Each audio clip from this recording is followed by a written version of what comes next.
14 tesis de ética. Hacia la esencia del pensamiento crítico. Enrique Dussel.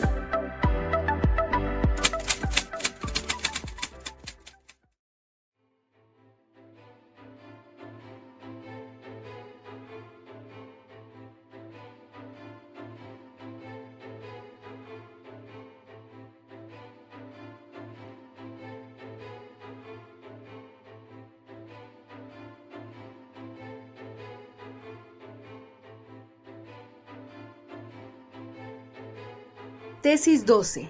La praxis de liberación 2 y la creatividad institucional.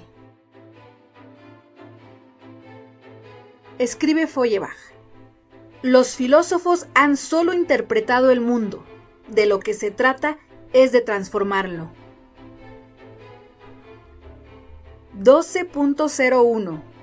Moisés muere antes de llegar al río Jordán. El Jordán es el límite entre lo negativo y positivo. Josué es nombrado el nuevo conductor del pueblo para la ocupación de la tierra prometida. Y dice la palabra: anda, pasa el río Jordán con todo el pueblo en marcha hacia el nuevo país. Es el pasaje dialéctico de la negación a la afirmación, del antiguo mundo al nuevo, de la indignación destructiva a la creación del nuevo sistema. Se ha pagado el costo por el dolor y las luchas del liberador y de muchos otros del nuevo pueblo, en la entrega de la vida a cambio de la vida de los otros. 12.02. Ahora es el momento de la creación, de poner en la existencia un nuevo orden desde la voluntad del pueblo. La voluntad como libertad da forma a lo posible, lo que pudo no ser.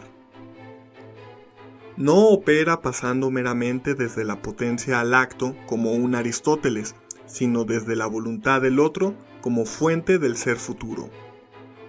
La voluntad es el señor del ser futuro, su creador, como lo es el trabajo vivo del plusvalor en la crítica de la economía política de Marx. La nueva realidad aparece, no desde la necesidad física, sino desde la nada como voluntad que crea lo contingente, que pudo no ser, es decir, desde la exterioridad de la alteridad. El paradigma de la liberación se inicia positivamente desde el excluido que, irrumpiendo en el sistema, lo deja atrás subsumiéndolo dentro de un nuevo proyecto. La novedad que Nikolai Berdyaev, el gran pensador ruso, indicaba como diferente al fenómeno advertido por los griegos del movimiento, tiene la libertad por origen, que es nada del sistema pasado y pleno contenido como voluntad distinta creadora desde el otro. Es lo que aproximadamente expresa Antonio Negri como la ontología creativa del dolor, o mejor aún, la ética como creación.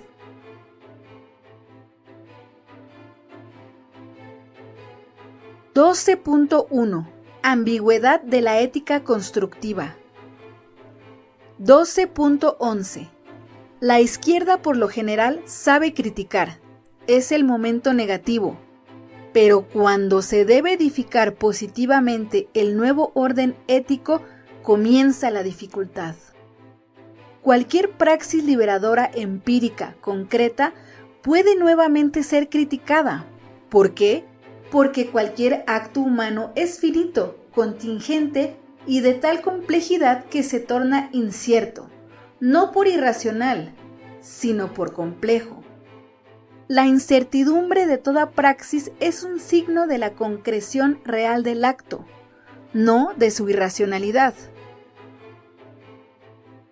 La incertidumbre de toda decisión, de todo consenso, encubre inevitablemente su imperfección. Ningún acto humano puede ser perfecto. Este juicio es apodíptico, evidente e irrefutable.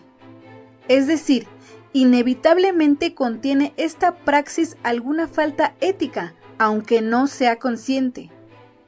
Por ello, La praxis de liberación positiva o la construcción del nuevo sistema contiene siempre alguna ambigüedad inherente a la condición humana, es decir, inevitablemente contiene una imperfección que se manifiesta en efectos negativos que alguien sufrirá. Es la nueva víctima en la construcción del nuevo sistema ético.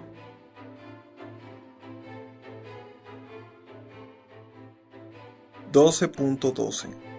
La derecha, por supuesto, se opone igualmente a la creación de nuevas instituciones o a la transformación ética de las antiguas, porque todo tiempo pasado fue mejor. Se lo añora. Es el tiempo del origen del sistema que ha envejecido, pero que tiene las estructuras dentro de las que los dominadores ejercen el gobierno. La clase dominante se opone al nacimiento de un nuevo orden más justo. En ello le van los beneficios de la opresión y hasta la vida. Los conservadores son el freno de la historia y ven todo tiempo futuro como peor, o al menos el riesgo de perder el ejercicio del poder fetichizado. El orden positivo dado se opone al orden positivo futuro mejor. Son los de abajo, los que dan el paso que permite un estado ético futuro donde reinará mayor justicia, al menos de injusticia, si se sabe gobernar el proceso de crecimiento cualitativo de la humanidad. 12.13. Si se intenta una praxis de creación de instituciones perfectas, el éxito es imposible, porque la perfección no está entre las posibilidades de la condición humana.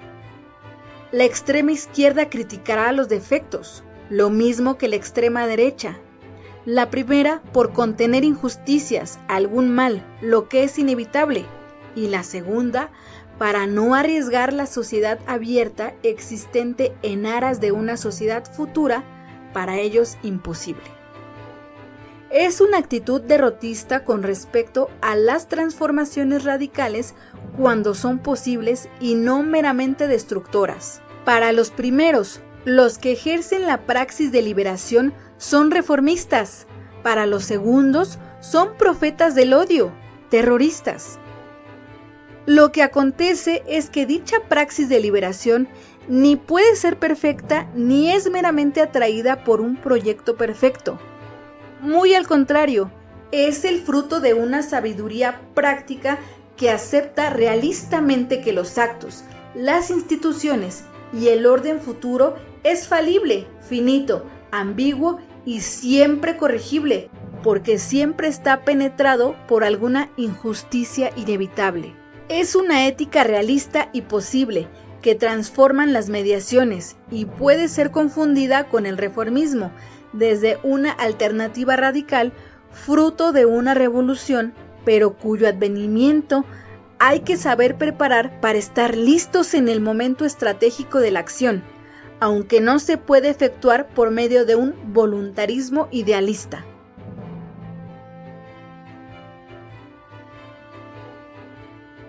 .2 De la legitimidad crítica a la nueva legalidad.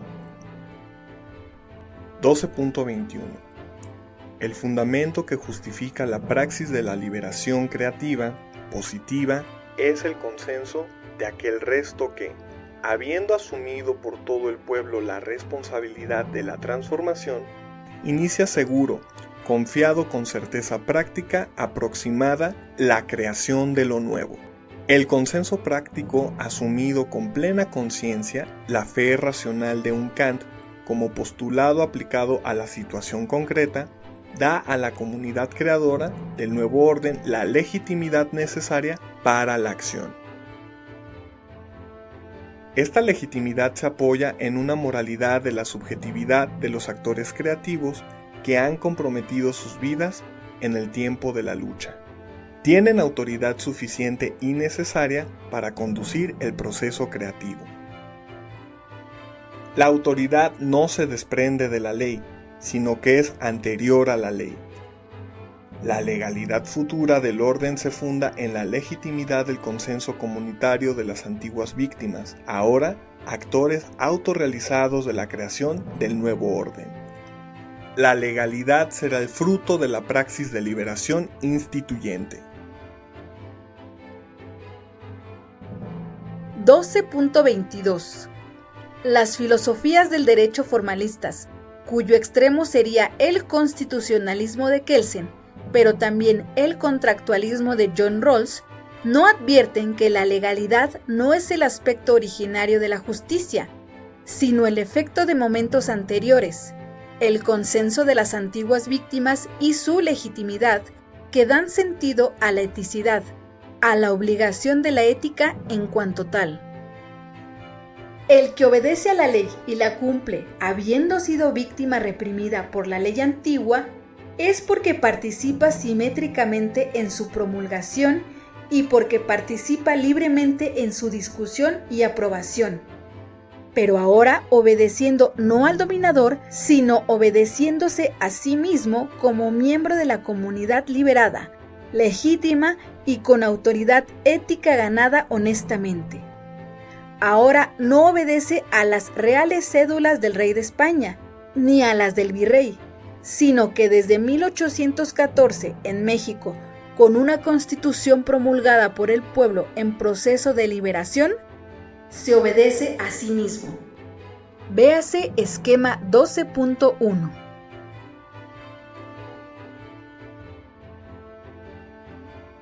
(12.23) El consenso del orden antiguo, que es el expuesto por Jürgen Habermas, en su momento clásico, cuando no era dominador, funda la legitimidad y la legalidad de dicho orden. Desde la disidencia en el tiempo intermedio de la crisis del orden vigente, el consenso de los oprimidos por su lucha y triunfo se constituye como el consenso vigente del nuevo orden, que tiene nueva legitimidad, que pone en crisis la antigua legitimidad, que por último desaparece. Lo mismo acontece con las antiguas leyes, derogadas o subsumidas, en lo mejor de ellas, por el nuevo orden legal.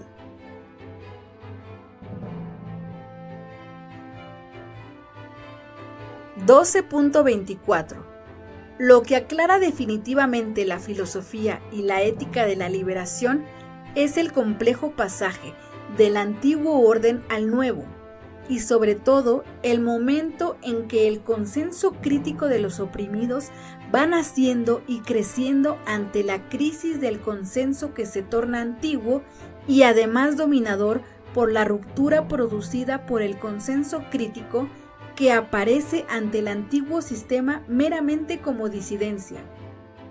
Toda esa problemática es ignorada por lo general por la filosofía moral y del derecho actual, porque no se tiene en cuenta el paradigma complejo y crítico de la liberación que venimos proponiendo.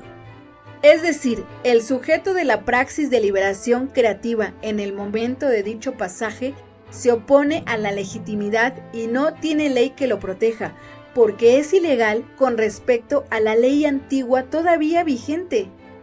Está a la intemperie, débil, desnudo.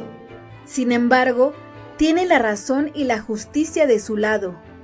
Esta es la finalidad de una ética de la liberación, la justificación de la bondad y justicia de ese acto antimoral, antilegítimo y antiilegal del sistema dominador, pero plenamente ético, justo, justificable en el nuevo sistema. Con un paradigma simplificado como el del dominante en la filosofía moral o del derecho, no ve con claridad la complejidad diacrónica del proceso.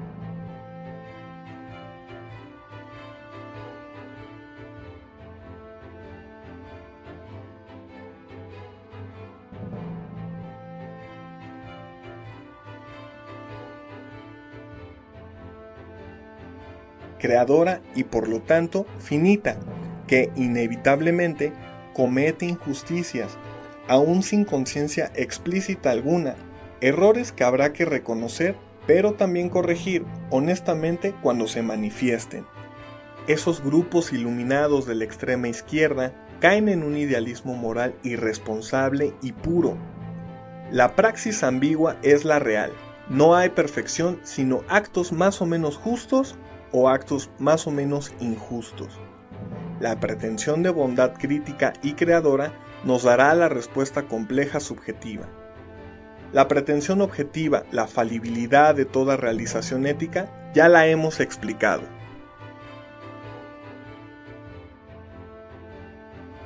(12.26) Además, esto muestra también la complejidad de un consenso vigente cuando se torna dominador como efecto del nacimiento de otro consenso, el de los de abajo, que siendo crítico comienza por aparecer como meramente disidente.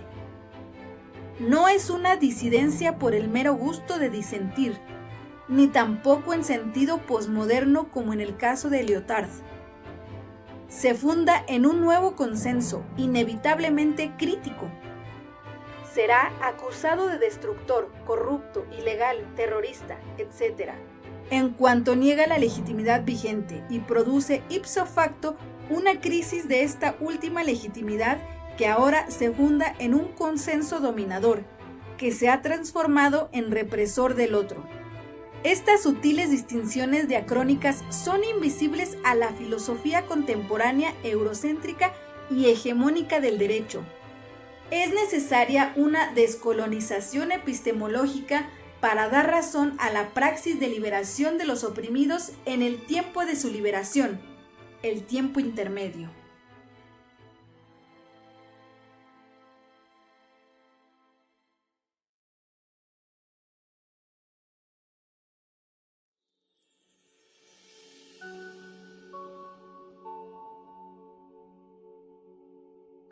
(12.3) El etos de la liberación.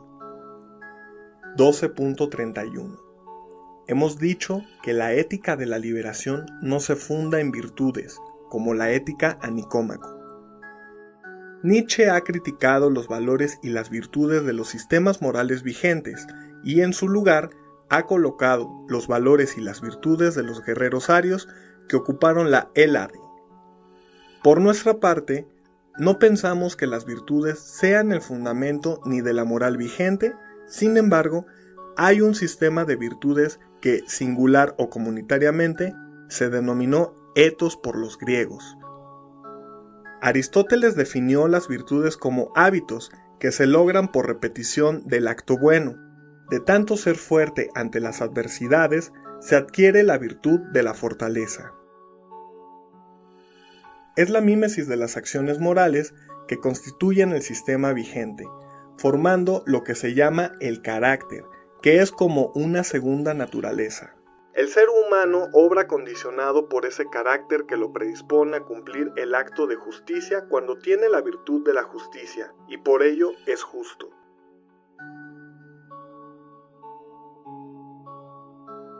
(12.32) ¿Cómo sería una virtud de la praxis de liberación que no repite los actos del sistema dominador, dejado atrás como antiguo, como superado?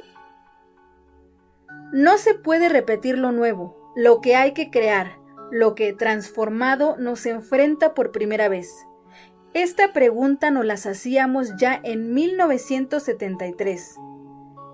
De lo que se trata es de aprender y practicar a no tener miedo a emprender lo nuevo. De tanto resolver novedades, se adquiere la virtud como modo de enfrentar la existencia como imprevisible, pero siempre partiendo de la discusión y del acuerdo, del consenso comunitario. Sería la virtud de saber contar con el parecer mejor fundado de la comunidad en cada caso y en todo lo que es estratégico y aún en lo táctico. Sería entonces virtudes creativas, la prudencia, sabiduría práctica o frónesis, es saber crear en cada caso la solución novedosa que se requiere contando con el respaldo de la participación consensual comunitaria. Si alguien se equivoca, es siempre mejor hacerlo con el pueblo que solipsistamente y corregirlo también comunitariamente, ya que los otros conocen mejor que nosotros mismos los efectos negativos que hacen injustos o malos nuestros actos, aún con pretensión de bondad. 12.33. De todas maneras, hasta las virtudes que nos inclinan a crear adecuadamente lo nuevo no son el fundamento de la ética, sino lo fundado.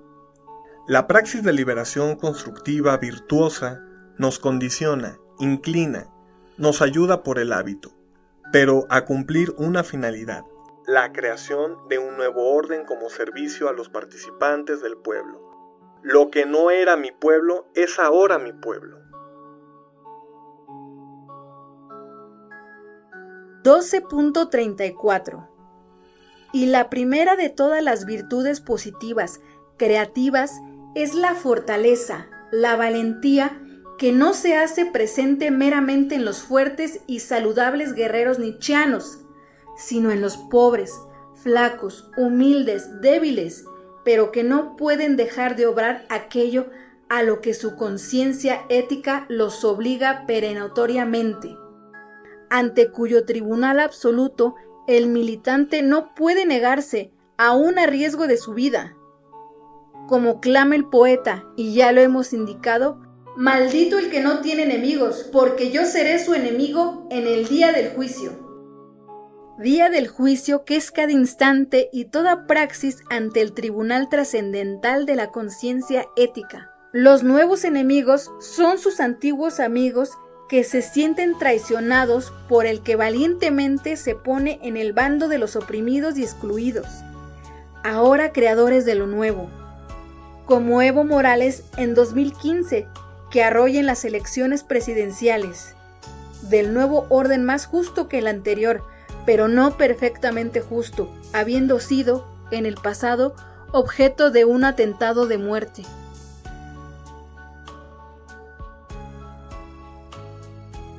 (12.35) La segunda virtud que deseamos proponer es la sabiduría práctica, que como hemos dicho, los clásicos griegos denominaban phronesis, prudencia en latín, pero no considerada como un hábito individual, sino articulado al consenso comunitario. Un Jürgen Habermas con razón sitúa el consenso como el momento formal por excelencia, pero olvida que cada participante singular de la comunidad tiene una posición tomada sobre aquello de lo que se discute, una posición anterior al consenso. Esa actitud previa puede ser prudente o imprudente, con o sin phronesis. Esa posición material singular se pone en discusión comunitaria y al final se adopta la más razonable, racional, que ahora constituye la prudencia singular de cada miembro. Por ello, aún partiendo del consenso, habrá miembros con mayor inteligencia práctico-creadora que otros, y es bueno consensualmente concederle más atención para beneficio de todos. 12.35. La antigua sofrosín, o temperancia, podríamos ahora llamarla la incorruptibilidad del militante. La temperancia como virtud permitía que la voluntad no se inclinara afectivamente a elegir lo que el egoísmo mandaba. Daba libertad a la voluntad al decidir lo mejor para la comunidad. Hoy sería algo así como ser libre ante el confort. El Evo Morales ya nombrado, que como presidente del Estado boliviano lava los platos de su comida, o el presidente Mujica de Uruguay, que continúa en Montevideo desplazándose en su viejo Volkswagen, el Bocho, sin lujo ni chofer.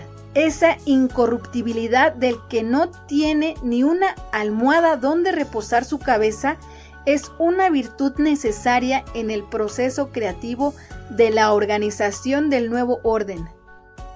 El poder es servicio y no privilegio, es responsabilidad y no riqueza.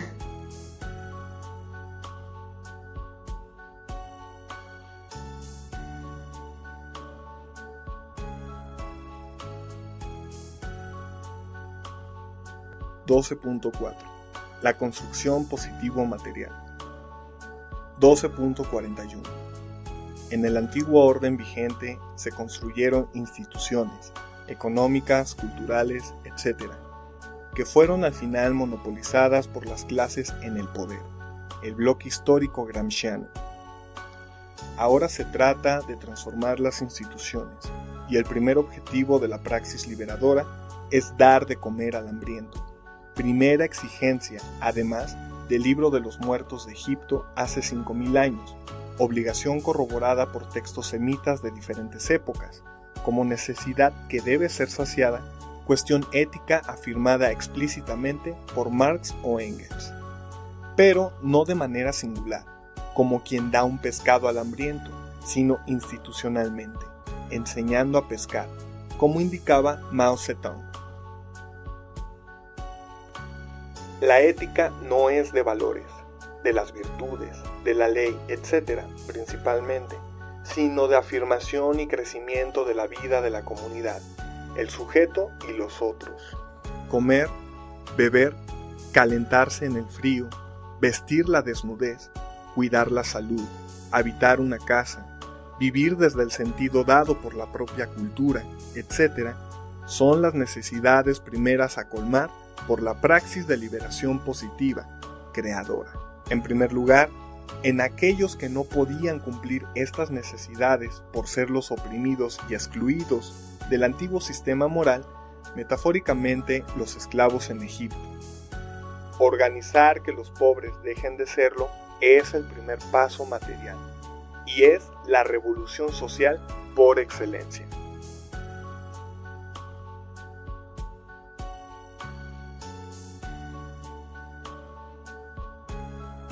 (12.42) Walter Benjamin llama al materialismo mesiánico el paradigma que afirma la materialidad vital del ser humano, en primer lugar, como efecto de un acto liberador que para él se manifestaba como una acción propia del Mesías.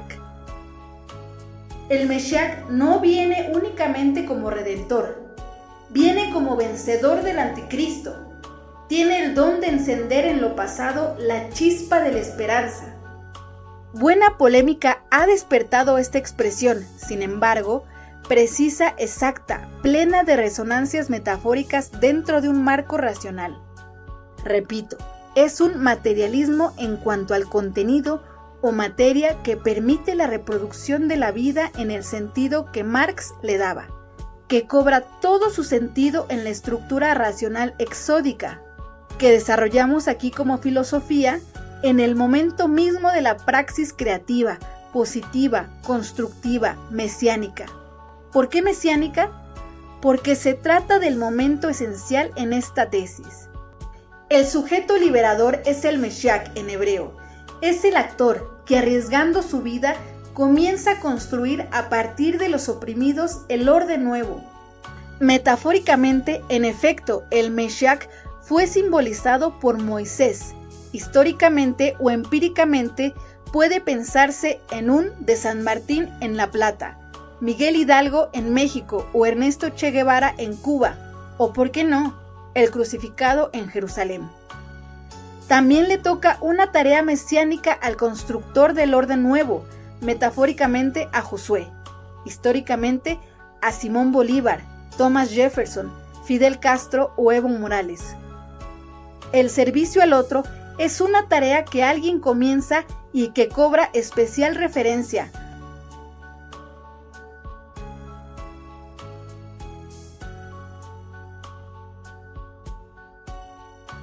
(12.5) La construcción formal. 12.51.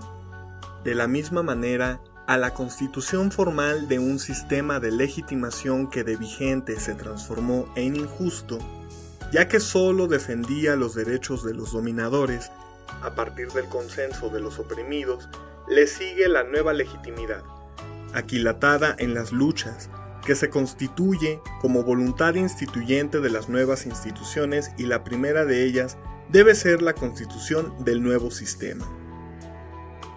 Surge así un nuevo sistema legal que, con respecto a la antigua ley, es una ley de justicia, no una ley de injusticia o impunidad. Comenzamos así a recorrer un nuevo proceso diacrónico. Ver esquema 12.2.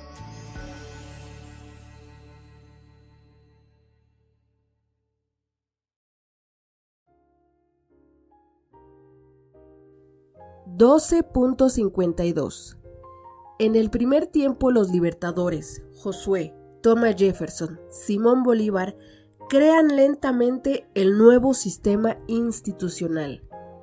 Su praxis liberadora positiva, siempre desde el consenso popular y en la continua participación del mismo, como última garantía de la rectitud de lo que hay que realizar, va creando las instituciones del nuevo orden, aunque un Simón Bolívar que surgía de un territorio colonial no acertó en la organización del nuevo orden y murió pesimista exclamando aquel triste: «He arado en el mar». De esta manera nace el nuevo sistema institucionalizado de legitimación, el sistema de derecho nuevo y un Estado de Derecho en el que las víctimas del antiguo sistema ahora tienen igualdad y libertad. 12.53. En el segundo tiempo, que deseamos llamar clásico, los grupos liberadores se irán transformando en clase dirigente y la plebs, como lo llamaría Ernesto Laclau, se convertiría en pueblo, el populus en general. La ley es respetada y la legitimidad impera vigente. La liberación no aparece como necesaria porque los nuevos oprimidos no sufren tanto su naciente dominación. Se daría la paradójica y en sentido estricto contradictoria dominación legítima de Max Weber. El pueblo comienza a ser obediente, pasivo, cómplice, y el dirigente de obediente, el que manda obedece, se va transformando en el que manda mandando. La praxis de liberación va dando lugar a la mera acción moral tradicional.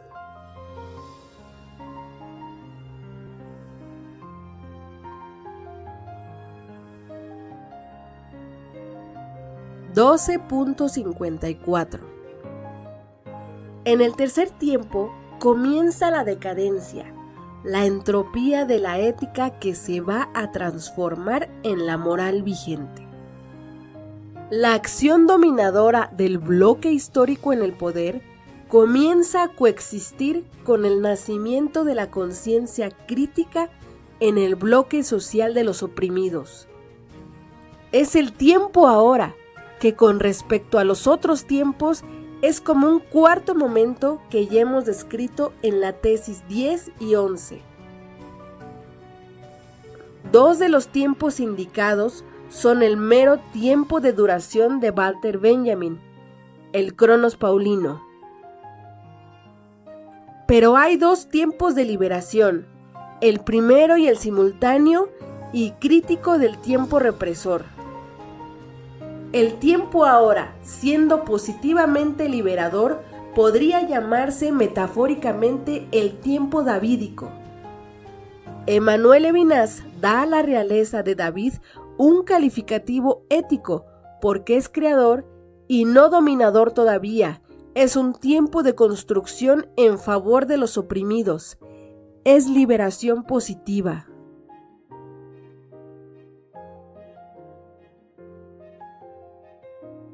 (12.55) El nuevo sistema legal, entonces, es un fruto ético de la lucha, en primer lugar, por el reconocimiento de la dignidad del otro, y en segundo lugar, es lo empíricamente efectivo, por la realización objetiva de la promulgación positiva de los derechos humanos fundamentales y todo lo que se deriva de ellos como un sistema legal completo.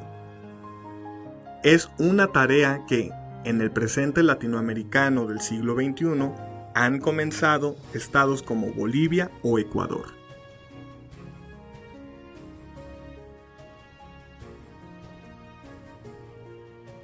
(12.6) La factibilidad positiva. 12.61. Se llega así al tiempo de la efectuación eficaz del nuevo sistema.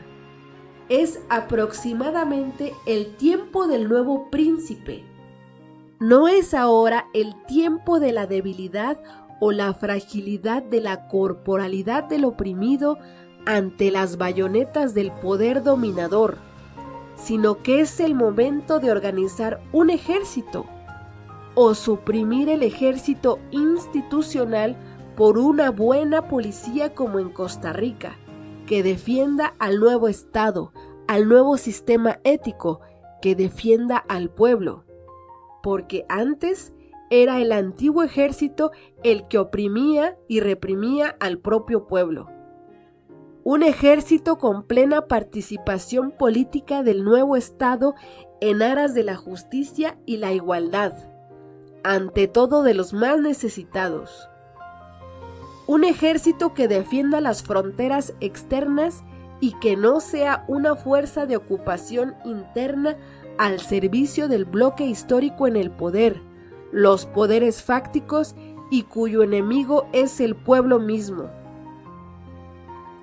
Es una transformación radical de la estrategia. ¿Para qué aviones ante el Estado norteamericano que posee la mejor aviación de guerra del mundo? Mejor serían misiles tierra-aire y bazucas. Son más baratos y los puede usar defensivamente el mismo ejército popular.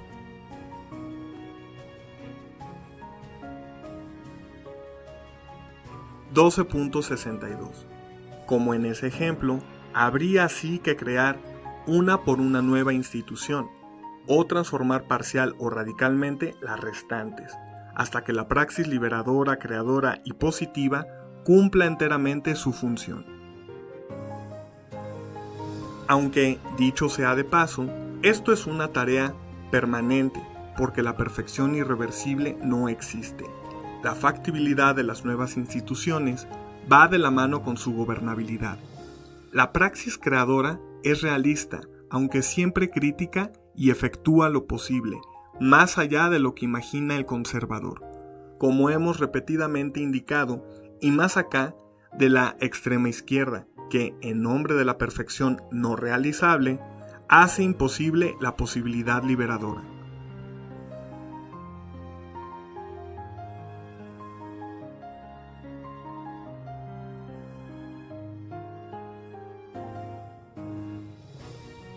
(12.63) La virtud de esta etapa del proceso de liberación es la sabiduría práctica, la ya mencionada phronesis en griego, la prudencia singular que no se opone a decir lo nuevo con valentía y que supone siempre el consenso comunitario. El terco no es el paciente y abnegado que no traiciona nunca a los más necesitados. La prudencia comunitaria y crítica es la actitud ética creativa por excelencia, la obediencia al pueblo, la humilde escucha de la interpelación del último en la escala social permite la eficacia suprema, la factibilidad que gana las voluntades. Para todos todo, para nosotros nada, es el fruto de una honesta factibilidad como servicio, diaconía en griego, jabodá en semítico. Es, además, la esencia de la gobernabilidad por atracción, no por fría y despótica autoridad. Es la autoridad del ejemplo de la praxis de liberación, desinteresada y feliz.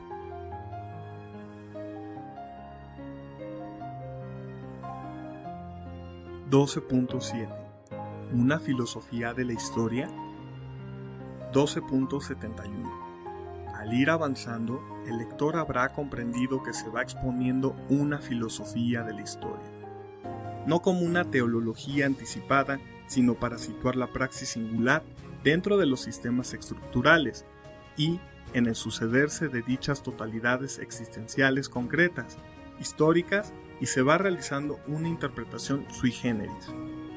Si ningún sistema moral es del todo perfecto, aún el sistema ético creado por una praxis de liberación, ni tampoco ninguna acción, aún la praxis de liberación, se nos presenta la pregunta de fondo: ¿qué sentido último tiene la sucesión de los sistemas en la historia? ¿Qué sentido tiene la praxis de liberación en última instancia si se organiza un sistema que llegará a su entropía y será superado por otro futuro? ¿Cuál es al final el sentido de ese proceso como totalidad histórica? ¿Hay en él algún progreso o todo se torna nihilista?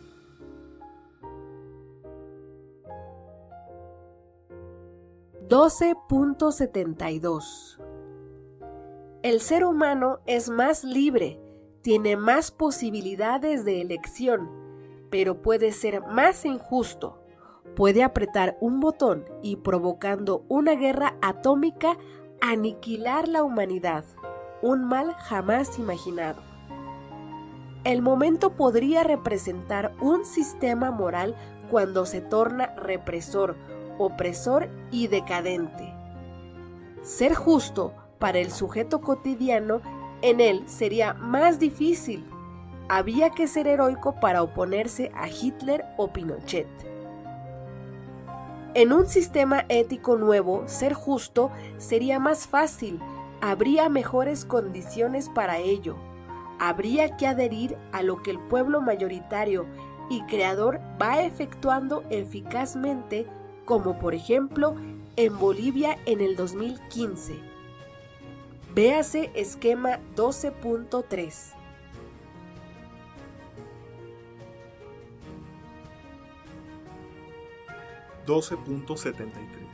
Los sistemas nazi, colonial o machista son como tales injustos.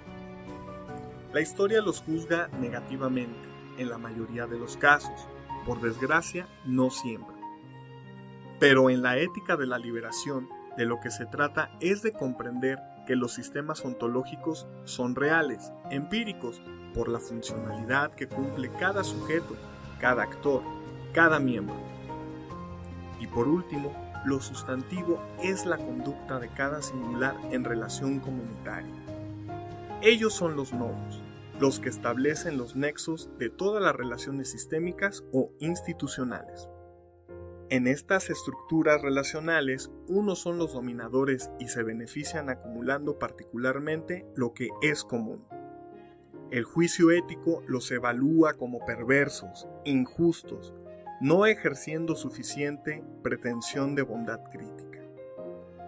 Esto es lo que, en última instancia, se juega para cada ser humano. El que se ha arriesgado por el bien común, por los más necesitados, el que ha cumplido una praxis de liberación honesta y es juzgado positivamente. ¿Juzgado? Diría alguien. ¿Por quién? Por la historia, por su conciencia, por su familia e hijos, por un observador imparcial, como expresaba Adam Smith en su obra Teoría de los Sentimientos Morales, que, de no ser real, sería bueno crearlo. Es como un postulado de tipo kantiano. Y para ello, el ser humano cuenta con el horizonte cultural, estético, mítico y creador de mundos que dan sentido a la existencia, a la vida. La felicidad, al final, es un vivir con alegría a la esperanza y el cumplimiento del sentido de dicha existencia, tal como se la ha creído y afirmado existencialmente, sin contradecir a la razón humana, pudiéndolo siempre probar de alguna manera, pero, además, teniendo parámetros reales, objetivos, del efecto positivo en beneficio de la comunidad, de la humanidad, de los actos con pretensión de bondad crítica que dicha fe racional produce.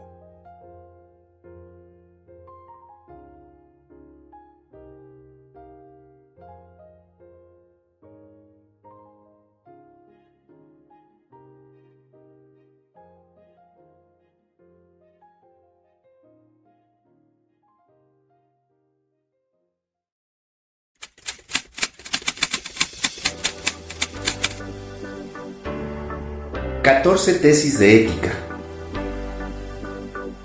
Hacia la esencia del pensamiento crítico. Enrique Dussel.